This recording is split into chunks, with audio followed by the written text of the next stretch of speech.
1956 થી શરૂ થયેલું છે અને આ ત્રીજું માર્કેટ યાર્ડ છે.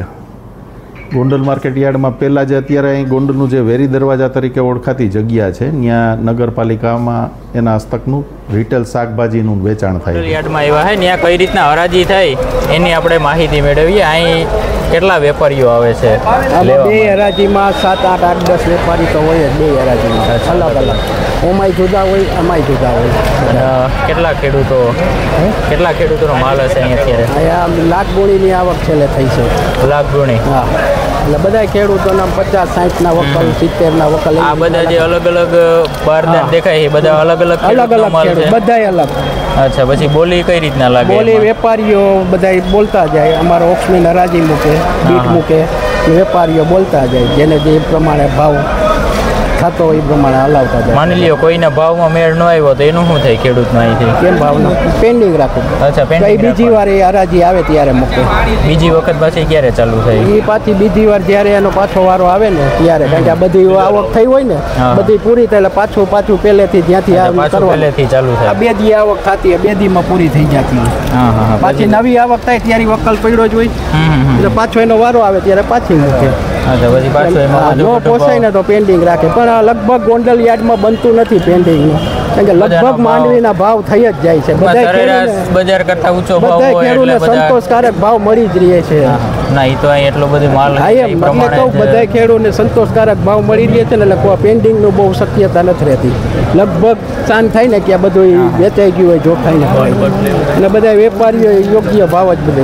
કડ ને એવું કંઈ આમાં તમારે કડ કે એવું કંઈ લેવાનું હોય વજનમાં? કડ બાદ કરતા હોય એવું કંઈ? ના, એ બારદાનનું નક્કી થયું હોય.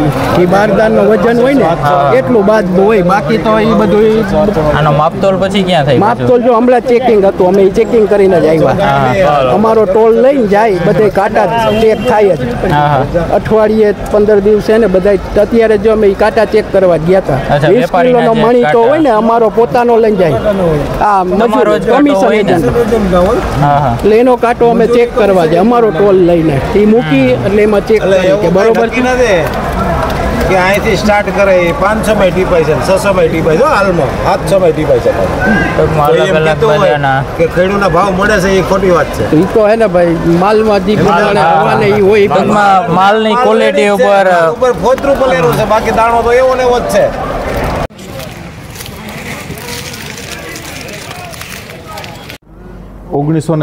થી શરૂ થયેલું છે અને આ ત્રીજું માર્કેટ યાર્ડ છે. ગોંડલ માર્કેટ યાર્ડમાં પહેલાં જે અત્યારે અહીં ગોંડલનું જે વેરી દરવાજા તરીકે ઓળખાતી જગ્યા છે ત્યાં નગરપાલિકામાં એના હસ્તકનું રિટેલ શાકભાજીનું વેચાણ થાય છે. ત્યાં પહેલાં ગોંડલ માર્કેટ યાર્ડનું કામકાજ ચાલતું હતું. ત્યાર પછી 1975ની અંદર જે બીજું માર્કેટ યાર્ડ અત્યારે હાવ બસ સ્ટેશનની સામે જ છે, બસ સ્ટેશનની સામે જે માર્કેટ યાર્ડ છે ત્યાં અત્યારે ફ્રૂટ અને શાકભાજીનું કામ ચાલે છે. એ બધી એજન્સીના વેચાણ માટેનું યાર્ડ બન્યું 1975 થી 1997 સુધી. આ માર્કેટ યાર્ડ અહીં 1997માં આવ્યું છે. એટલે ગોંડલ માર્કેટ યાર્ડના ઇતિહાસ પ્રમાણે જોઈએ તો દર 20 કે 25 વર્ષે એકવાર સ્થળાંતર કરવું પડે એટલો વિકાસ ગોંડલ માર્કેટ યાર્ડનો થતો રહ્યો છે ભૂતકાળમાં. તમે રૂબરૂ આટો મારો એટલે તમને અહીંયા જે ગોંડલ માર્કેટ યાર્ડની અંદર શું સુવિધા છે એ તમને બધો ખ્યાલ આવે. અને અમારે જે આ શેડ છે, આ પ્રકારના શેડ તમને બીજા કોઈ માર્કેટ યાર્ડમાં જોવા નહીં મળે, એટલા મોટા શેડ છે. અને છતાંય હજી અમને જગ્યાની ઘટ પડે છે અને શેડની ઘટ પડે છે. એટલે વધારે પ્રમાણમાં શેડ બનાવવાનું કામ એ ચાલુ છે. અને યાર્ડને લગોલગ પાછળના ભાગે અમે બીજી 38 વીઘા જગ્યા લીધી અને ત્યાં માલ ઉતારવાની વ્યવસ્થા, ન્યાય ડેવલપમેન્ટના કામ ચાલુ છે. એટલે ગોંડલ માર્કેટ યાર્ડ છે એ સતત પ્રગતિ કરતું રહ્યું છે. એનું કારણ કે એક તો અહીંયા ખેડૂતોને પૂરેપૂરો વિશ્વાસ છે. કમિટી છે એ ખેડૂતોનું હિતોનું રક્ષણ કરવા માટે સતત પ્રયત્નશીલ છે. માર્કેટ યાર્ડની અંદર ખેડૂતો આવે એટલે એને રહેવા અને જમવા માટેની વ્યવસ્થા, અત્યારે 70 રૂપિયાની અંદર ખેડૂતોને જમવા માટેની વ્યવસ્થા છે. એમાં 35 રૂપિયા બજાર સમિતિ ચૂકવે છે, 35 રૂપિયા જ ખેડૂતોએ દેવા. તમામ પ્રકારની એજન્સીઓ જે આપણા સૌરાષ્ટ્ર વિસ્તારને, આપણો સૌરાષ્ટ્ર વિસ્તાર એવો છે કે એમાં દુનિયામાં થતા મોટા ભાગના પાકો આપણા વિસ્તારની અંદર થાય છે, અને જે કંઈ આપણા વિસ્તારમાં થાય છે અને આજુબાજુમાં થાય છે એવો તમામ પાક ગોંડલ માર્કેટયાર્ડની અંદર વેચવા માટે આવે છે. ગોંડલ માર્કેટયાર્ડ છે એ અમારી કાયદાની ભાષામાં કહીને તો પ્રાઇમરી માર્કેટ છે કે ખેડૂતો સીધા પોતાનો માલ વેચવા આવે છે. તમે બધા ઓર્ગેનિક ખેતી માટે કરો છો બધું, તો અમારો આ ભવિષ્યનો એક એવો પ્લાન છે, અને અત્યારે અમે પણ હજી એટલું બધું ઉત્પાદન ઓર્ગેનિકમાં મળતું નથી.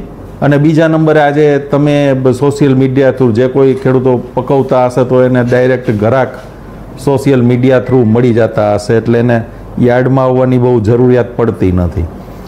પણ બજાર સમિતિનો એવો ધ્યેય છે કે ભવિષ્યમાં ઓર્ગેનિક પ્રોડક્ટ વધે તો એ પ્રોડક્ટના વેચાણ માટે યાર્ડની અંદર આખો એક અલગ વિભાગ ચાલુ કરવો અને એના માટેની બધી વ્યવસ્થા કરવી એવી બજાર સમિતિની ભવિષ્યની નેમ છે. એટલે તમે જ્યારે પૂરતું ઉત્પાદન મેળવતા થાવ અને યાર્ડમાં વેચવાની જરૂર પડે તો ચોક્કસ ગોંડલ માર્કેટ યાર્ડમાં આવજો. અહીંયા 5 કિલોથી માંડી અને 500 ગુણી સુધીનો માલ હોય એ ફટાફટ વેચાઈ જાય છે. નાનામાં નાના જથ્થામાં મેં કીધું એમ કે ખેડૂતો છે ને એ અહીંયા પ્રાઇમરી માર્કેટ યાર્ડ ખેડૂતો પોતે જ ડાયરેક્ટ માલ વેચવા આવે છે. એટલે જે કાંઈ વેચાણ પાત્ર જથ્થો હોય, કોઈ નાનો ખેડૂત હોય, મોટો ખેડૂત હોય, થોડું જાજુ જે કાંઈ વધ્યું હોય એ નાના જથ્થામાં ગોંડલ યાર્ડની અંદર ખેડૂતો વેચવા લઈ આવે છે. અને ગમે એ એજન્સી આવે અહીંયા એનો ખરીદનાર મળી જ જાય અને સારા ભાવે ખરીદનાર મળી જાય છે. બીજું, માલ વેચાણના પૈસા, તમારો માલ આજે વેચાઈ ગયો એટલે તોલ થઈ જાય એટલે તરત તમને કમિશન એજન્ટ પૈસા ચૂકવી દે. ખુલ્લી હરાજીથી ભાવ તમારે જેવી ગુણવત્તા એ પ્રમાણે માલના ભાવ મળે છે. અને ખેડૂતોને રહેવા માટે, જમવા માટેની બધી પૂરેપૂરી સુવિધા છે. અહીંયા અમારે ઉપર એસી હોલ છે, એમાં રહેવા માટેની વ્યવસ્થા વિના મૂલ્યે છે. કોઈ પણ જાતના ચાર્જ વગર ખેડૂતોને રાતના માલ વેચવા આવ્યા હોય તો સૂવા માટેની વ્યવસ્થા, મેં ભોજનની વ્યવસ્થા કીધી તમને. અને અગાઉ ખેડૂતલક્ષી બધી પ્રવૃત્તિ, એક તો અમારા તાલુકા વિસ્તારના જે કોઈ ખેડૂતો છે એને મેં 5 લાખ રૂપિયાનું વીમા રક્ષણ આપી છે, જેમાં ભવિષ્યમાં અમે 10 લાખ સુધીનું વીમા રક્ષણ 2 લાખથી શરૂ કરીને અત્યારે 5 લાખ ને ભવિષ્યમાં એ 10 લાખ સુધીનું ગોંડલ તાલુકાના ખેડૂતોને, પછી યાર્ડમાં માલ વેચતા હોય તો એ ભલે કે ન વેચતા હોય, પણ ગોંડલ તાલુકામાં ખાતેદાર ખેડૂત હોય એટલે એને એટલું વીમા રક્ષણ બજાર સમિતિ પૂરું પાડે છે. તળાવ ઊંડા ઉતારવા, ચેકડેમ બનાવવા, ડ્રીપ ઇરિગેશન વસાવવી, એ બધામાં બિયારણ, ખાતર, જંતુનાશક દવા, બિયારણ અને બિયારણમાં સબસિડી ભૂતકાળમાં આપેલી છે. જંતુનાશક દવાના વેચાણ માટે અમે અહીંયા મોલ બનાવ્યો હતો, નહીં નફો નહીં નુકસાનના ધોરણે. એટલે આવી બધી ખેડૂતલક્ષી પ્રવૃત્તિઓ બજાર સમિતિ ગોંડલ દ્વારા કરવામાં આવે છે. અને વિશેષ તો તમે યાર્ડની અંદર આટો મારો એટલે તમે આ જોવાની વસ્તુ છે. હું તમને વર્ણન કરું એના કરતાં તમે પોતે જુઓ. હરાજી તો અત્યારે કદાચ પૂરી થઈ ગઈ હશે એટલે થાતી હતી, ચક્કર મારી છે. હા, બાકી તમારે વિશેષ કંઈ પ્રશ્ન હોય તો તમે પૂછો તો મજા આવે, તમને જાણવા મળે. કોઈ ખેડૂતોના કંઈ પ્રશ્ન હોય તો પૂછો. કઈ રીતના માલ લઈ આવીએ, કઈ સુવિધા તે કંઈ પ્રશ્ન હોય પૂછો, વાંધો નહીં. એક વસ્તુ શું થાય છે કે આ જનરલી દુઃખ ન લગાડતા પણ હકીકત જે છે એ કહું છું કે ખેડૂતો છે ને એ કદાચ નબળો પાતળો થોડો ઘણો માલ હોય, આજ 25 કોથળા મગફળી હોય એમાં એકાદ કોથળો નબળી હોય ને તો એ પછી મિક્સ કરી દે છે, પણ એક કોથળો જુદો રાખો. માલ છે ને વેપારી છે એ હંમેશા ખેડૂત કરતાં વધુ ચાલાક છે. અમારા વેપારી પ્રતિનિધિ બેઠા છે પણ એને કદાચ ખોટું લાગે તોય વાંધો નહીં. એક વેપારી છે ને એ 100 ખેડૂતને છેતરી શકશે, પણ 100 ખેડૂત ભેગા મળીને એક વેપારીને નહીં છેતરી શકે. આ તમે યાદ રાખજો. એટલે આ રીતે માલ લઈ આવવો એમ. અને વેપારી છે ને એ બહુ ચાલાકીથી ખાલી એ નજર મારે ને તો એને ખ્યાલ આવી જાય. એટલે હું અમારી આ મિટિંગમાં અવારનવાર ખેડૂતોને એક સજેશન કરતો હોઉં છું કે ભાઈ એવું નહીં માનવાનું કે આ વયું જશે. સારો માલ હોય એ જુદો રાખો, નબળો માલ હોય એ જુદો રાખો. એક નબળા કોથળાની વાહે આપણો 25 કોથળાનો વકલ છે ને એ બધોય એ ભાવે ખપી જાય.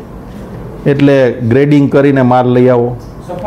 સફાઈ ખેડૂતો છે ને એક આ ગ્રેડિંગ બાબતમાં બહુ ઓછા જાગૃત છે અને એ એક જાગૃતતા ખેડૂતોએ લઈ આવવાની ખાસ જરૂર છે. જેટલો ગ્રેડિંગ કરેલો સારો માલ હશે ને એટલા પૂરા પૈસા વધુ મળશે.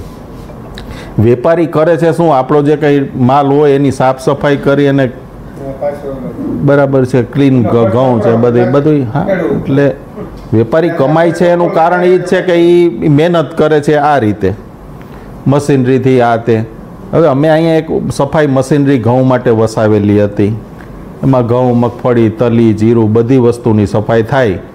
હવે એ મશીનરીનો કોઈ ઉપયોગ આજ 15 વર્ષ પછી થયો નથી. ફ્રીમાં અમે ઘઉં સાફ કરી દેતા હતા ખેડૂતોને. પણ છતાંય ખેડૂતો છે ને એ માલ પકવવા માટે 4 મહિના ખોટી થાય, 3 મહિના ખોટી થાય, પણ માલ વેચવા માટે છે ને ખોટ ખાય પણ ખોટી ન થાય. આ ખેડૂતની એક ખામી છે.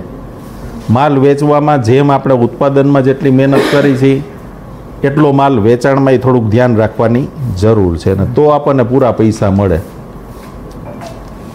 બાકી તમારે વિશેષ જે કંઈ પ્રશ્નો તમને હોય ના, યાર્ડની અંદર જો યાર્ડમાં છે ને ભાઈ કોઈ જાતનું જેવો માલ છે ને એવો માલ વેપારીએ જોઈને લેવાનો. પછી મેં કીધું એમ કે તમે ઉપર અને નીચે જો કંઈક જુદું હોય તો આજે આટલી ઝડપથી હરાજી હાલતી હોય એમાં બધાય કોથળા આખો 25નો વકલ હોય તો 25 કોથળા ખોયલાય ન હોય ને જોયાય ન હોય. એટલે એવો માલ જે ઢગલો થયો હોય એ માયલો માલ હોય એ જરૂરી, તો એમાં કાંઈ કપાય નહીં. કપાસના પાલ અમારે આવે છે તો એમાં શું થાય કે ઉપર જુદો માલ હોય, નીચે નબળો હોય, તો પછી કાંઈ વેપારી આખો એટલું બધું પહેલેથી તળિયા સુધી ન જોઈ શકે. એટલે એવા કેસની અંદર પછી અમારે ન્યાય કરવો પડે, નિર્ણય કરવો પડે જો માલ નબળો હોય તો.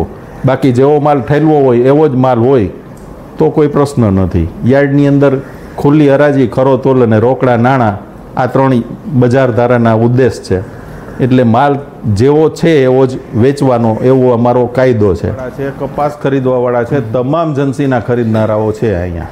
કોઈ પણ માલ આવે બધોય માલ જુદા જુદા વેપારીઓ છે એ ખરીદ કરતા હોય છે. ઉત્પાદન થયું હોય તો એ પણ અહીં લઈને આવી શકે. એવું નથી કે વધારે સિંગદાણાની વાવણી થતી હોય ને પછી એમાં નાની થેલીમાં થોડાક વૈધા હોય ને તો એ વેચવાય મોકલી દે છે.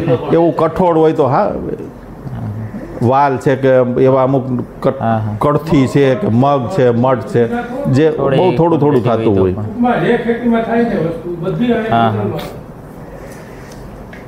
વરિયાળી, સુવા દાણા, જે કાંઈ અજમાને, રાજગરો. દુકાનો જે આપણે વેપારી છે એ કેટલી હશે ટોટલ યાર્ડની અંદર? યાર્ડમાં બધી 500 દુકાન થાય છે, 500 થી વધી જાય. હા, એમની ખરીદી તો ચાલુ જ હોય ને. એ લોકો કઈ રીતના અહીંયા જે દુકાન ધરાવવાવાળા છે ને એમાંથી મોટા ભાગના કમિશન એજન્ટ તરીકે કામ કરવાવાળા છે. અમુક વેપારી, આમાં કદાચ ટકાવારીની દ્રષ્ટિએ જોવો તો કમિશન એજન્ટો 80% અને વેપારી 20%. બાર એને તો માલ મગફળી છે તો એને તો બહાર લઈ જવાની જ હોય. ઘઉં છે તો એ બહાર ગોડાઉનમાં ક્લિનિંગ કરતા હોય, XYZ કોઈ પણ વસ્તુ. એટલે અહીંયા કમિશન એજન્ટની દુકાનો વધારે.